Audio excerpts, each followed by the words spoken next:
Hey everyone, welcome back to the channel. In this video, we'll learn about typecasting in C#, a simple but important concept to learn. Sometimes we need to convert values from one data type to another.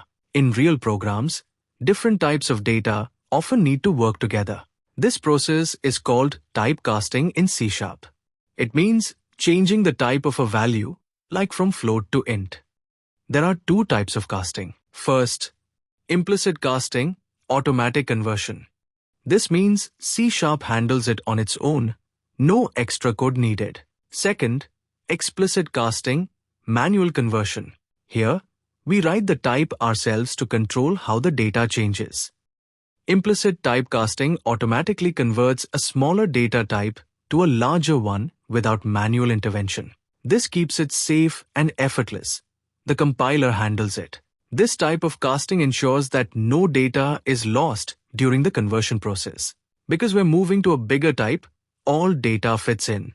C# internally handles implicit conversions, so developers don't need to write extra code for them. We just assign the value, no casting syntax needed.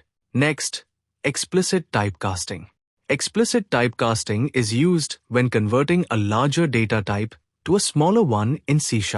Since the destination is smaller, we must control the process ourselves. This casting must be done manually using the target type name in parentheses before the value.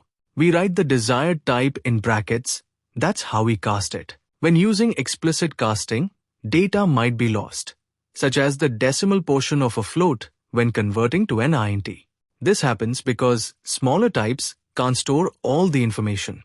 Let's do example for more clear understanding. Here, we have an integer variable mind with a value 100.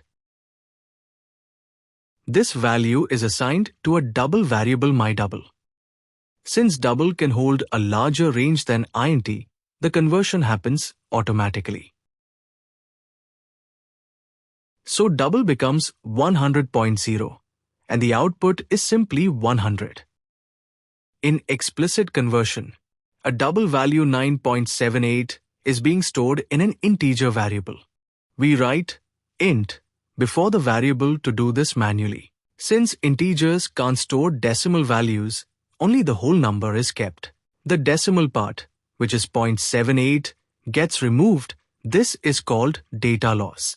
So double becomes 9, and that's what gets printed. So, remember, implicit conversions are automatic, and explicit ones need your permission. Use them wisely. Thank you for watching today's tutorial. If it was helpful, please like and subscribe for more C# content.